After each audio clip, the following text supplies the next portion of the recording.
So this is going to be called the outside. There's Skinny Cat. That was Sue and Stu Brubaker's kitty right there. But this is the downstairs deck right here. The jungle. God, these things have just, everything's gotten so big. These huge leaves. And these huge leaves, good gosh. Anyway, this is an avocado seed that I planted. Wish you could come down here, but it's just, it's so hot. God, it's so hot. Okay, so, and then the only small plants I have left, I just kind of stick on that little area over there. And of course, I always have hanging baskets. Oh, over here, there's some. I have too many plants. I just don't have enough room. But wait, there's more. And this is nice, this hibiscus this morning. Fickle hibiscus, they just bloom for a day and then they go away.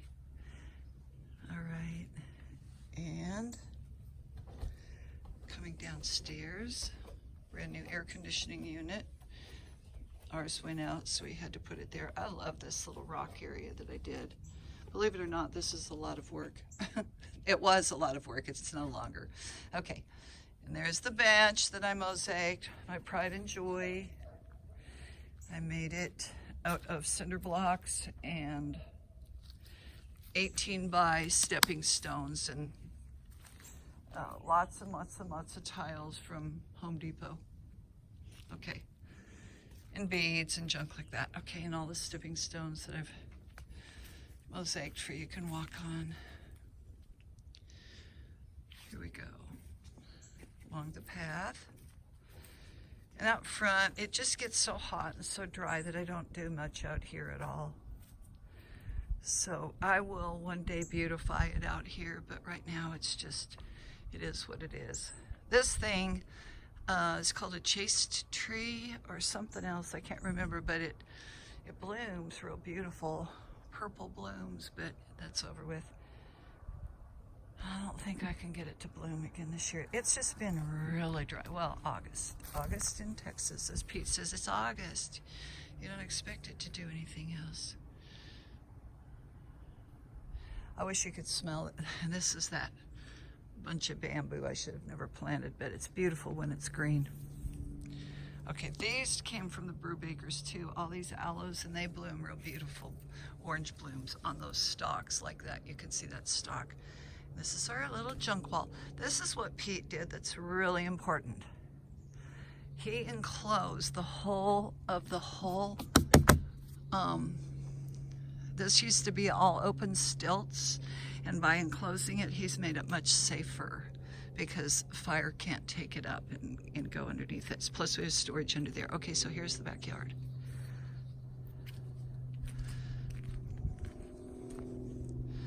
And this is the beautiful part. People come back here and they just gasp. They call it Little Hawaii. Look at that palm tree. I planted it when it was only about 8 inches tall. Seriously. And I have been this year gathering pine needles because we're in a drought with fire danger. The people that have pine needles on their roofs of their house need to get it cleared off. This is just a mess where Pete has taken down some dead cedar trees. You can see more need to be taken out down there. We've got a lot to do. But anyway, so I took the cobblestone path out and put the cobbles here and connected this garden to all the way over there. And then I'm putting the pine needles over here because it was always just so damn dry. And this rose of Sharon bush right here, you can't see it from this direction. This is a rose of Sharon bush that blooms beautifully when it blooms, but again, it's been really dry, really hot. So there's that. And then my plumerias here that I have to dry root every year and take them back inside. So yeah, things haven't bloomed quite as much this year. They're starting to again because it's September, and during September and October things bloom really good. trails off a little bit. So this is getting real pretty. I just came out and saw these little guys here. I'll remember what they are. I can't remember right now. But yeah, it was really dry, really, but still beautiful, still gorgeous. And it's real quiet this morning, so I could come out and do this. And I still got the same old, I wish you wouldn't put this here. This is actually part of a path. That's a path that goes back to the lot. So we own all this lot, that lot, 2 more that go this direction back behind Peach's house, and then 2 more that go this way. And I can actually show you a little bit. Hey Cheeto, how you doing, buddy?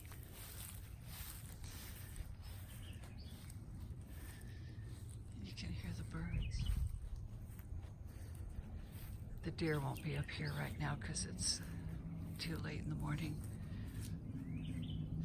But this used to go over to the Brubaker's house. Now it just goes up to those new people's house, and they're friendly but not real friendly, and they travel a lot. So anyway, so we bought those lots and goes almost over to that property, so we own all this property too. And up here, I'm barefooted, so I'm going to walk carefully up here. This is where we buried Enzo.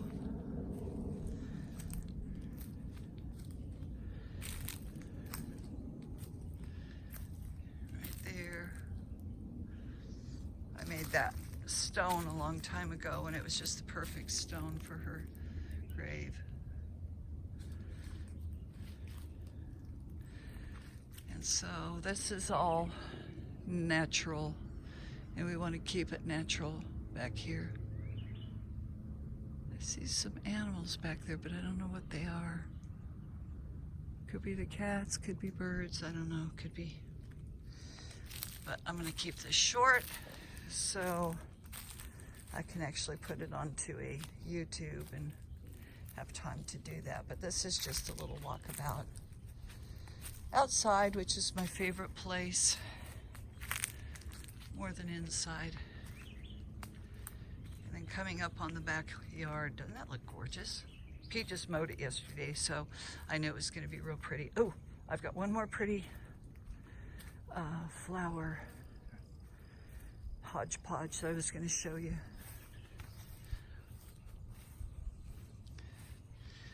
The house. A little magical cottage. This.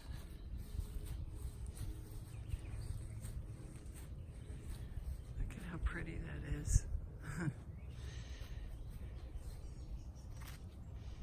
I worked real hard on this one flower bed because it was just too hot to work on all of them, so I just worked hard on this one. I didn't get all the grass. You can see all that creepy grass back there. I need to do all that stuff.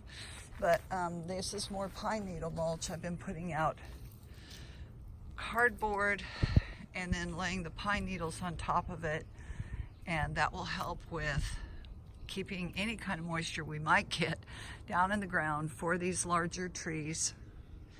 And then also it helps with fire mitigation because I'm taking it off their property and there's no place that this can burn, and I'm going to put composting stuff on it so it turns into compost. So that has been my biggest project this year. And let's see, again, where Pete has buttoned up underneath the carport, you used to be able to see, you know, just sticks, and you could see underneath there. You can't anymore, which is very, very much of a big deal. And all these pots and stuff has came because the Brubakers were here. And then he built this thing for our fire logs, wood logs and stuff. And there's Peach's house next door. Can't stand it. But anyway, here's our magical cottage with our magical land.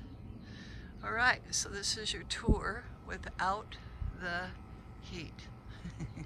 Okay.